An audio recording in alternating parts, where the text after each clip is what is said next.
روزہ اور اس کے مسائل۔ کلی کرتے وقت بے اختیار حلق میں پانی چلا گیا۔ یہاں پر دیکھیے، کلی کرتے وقت حلق میں بلا اختیار پانی چلا گیا۔ اب اگر اس کو روزہ یاد تھا تو روزہ جاتا رہا، قضا واجب ہے، کفارہ واجب نہیں۔ اور اگر روزہ یاد نہیں تھا تو ایسی حالت میں پانی منہ میں لے لیا تو روزہ نہیں ٹوٹے گا۔ یہاں پر آپ سمجھیے گا مسئلے کو۔ آپ نے کلی کی وضو کے لیے یا ویسے ہی کلی کی، تو کلی کرتے وقت بلا اختیار آپ کے حلق سے پانی نیچے اتر گیا، ٹھیک ہے، یعنی بے اختیار آپ کے حلق سے پانی نیچے اتر گیا، یعنی پیٹ کی طرف چلا گیا پانی حلق سے نیچے اتر کر، تو اس کے ساتھ آپ کو یہ بھی یاد تھا کہ آپ کا روزہ ہے، تو پھر آپ کا جو روزہ ہے وہ ٹوٹ جائے گا۔ اس روزے کی آپ کو قضا کرنی پڑے گی۔ قضا کس کو کہتے ہیں؟ کہ اس روزے کے بدلے میں آپ رمضان کے بعد ایک روزہ رکھیں گے۔ کفارہ واجب نہیں۔ کفارہ اس کو کہتے ہیں جو کہ آپ روزہ جان بوجھ کے یا کوئی ایسی وجہ ہو جائے کہ جس پہ ہم روزے کو نہیں توڑ سکتے اور آپ نے روزے کو توڑ دیا۔ اور کفارہ سمجھیے گا، کفارہ کس ٹائم پہ واجب ہوتا ہے؟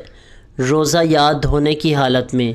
اگر کوئی روزے دار جان بوجھ کر کوئی اپنی پسندیدہ چیز کو کھا لیتا ہے یا کوئی دوائی پی لیتا ہے یا پھر جان بوجھ کے یا جمع کر لیتا ہے، ایسی کوئی حالت میں خود جان بوجھ کے روزہ توڑتا ہے، اس کے اوپر قضا اور کفارہ دونوں آتے ہیں، اس کو دونوں پورے کرنے پڑیں گے۔ تو آپ کفارہ سمجھیے، کفارہ کیا ہوتا ہے؟